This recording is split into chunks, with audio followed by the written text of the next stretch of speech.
13 मार्च से जुड़े सारे मोस्ट इंपॉर्टेंट करंट अफेयर हम आपको बताएंगे। तो चलिए बात करेंगे सबसे पहले करंट अफेयर की। हाल ही में किसी देश का पहला इलेक्ट्रिक तीर्थ यात्रा गलियारा मिलेगा? तो ये उत्तराखंड को मिलेगा और इसे आपने इंपॉर्टेंट टिक कर लेना है। हाल ही में ईरान और कौन सा देश एक दूसरे के देश में दूतावास खोलने पर सहमत हुए हैं? तो वो ईरान और सऊदी अरब है। हाल ही में golden city gate tourism award समारोह किस देश में आयोजित किया गया? तो ये जर्मनी में आयोजित किया गया था। हाल ही में किस राज्य की कैबिनेट ने नई खेल नीति 2023 को मंजूरी दी है? तो ये उत्तर प्रदेश के द्वारा दी गई है। हाल ही में भारत और कौन सा देश आर्थिक रक्षा संबंधों को मजबूत करने पर सहमत हुए हैं? तो ये भारत और ऑस्ट्रेलिया के बीच हुआ है। हाल ही में भारतीय रेलवे ने किस राज्य से भारतीय गौरव ट्रेन शुरू की है? तो मुंबई से ये शुरू की गई है। हाल ही में किसने अहमदाबाद में आभासी रूप से विकास परियोजनाओं का उद्घाटन किया? अमित शाह के द्वारा ये उद्घाटन किया गया। हाल ही में हिंदुस्तान यूनिलीवर लिमिटेड के नए एमडी और सीईओ कौन नियुक्त हुए हैं?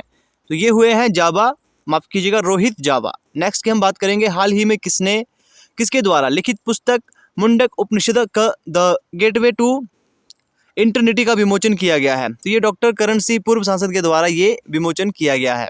हाल ही में जारी सिटी इंडेक्स 2023 में सबसे अधिक महिला अरबपतियों की सूची में कौन शीर्ष पर रहा? तो अमेरिका सबसे शीर्ष पर रहा। अमेरिका में कुल 96 अरबपति महिलाएं हैं तथा चीन में कुल 46 अरबपति महिलाएं हैं तथा चीन दूसरे स्थान पर रहा। और भारत में कुल 9 अरबपति महिलाएं हैं और भारत 5वें स्थान पर रहा। हाल ही में कौन सा राज्य चौथी महिला नीति पेश करेगा? तो ये महाराष्ट्र के द्वारा पेश की जानी है। हाल ही में कहाँ भिखारी मुक्त शहर पहल प्रारंभ की गई है? तो नागपुर में ये सबसे पहली पहल यहाँ पर शुरू की गई है। इसे आपने इंपॉर्टेंट टिक कर लेना है। हाल ही में भारतीय वायुसेना ने कितने डॉर्नियर 288 विमान खरीदने के लिए हॉल के साथ अनुबंध किया है? तो ये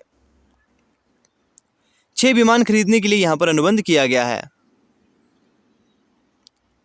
नेक्स्ट हम बात करते हैं, हाल ही में किस देश के क्रिकेटर शॉन मार्श ने प्रथम श्रेणी के क्रिकेट से संन्यास की घोषणा की है? तो ये ऑस्ट्रेलिया के खिलाड़ी है।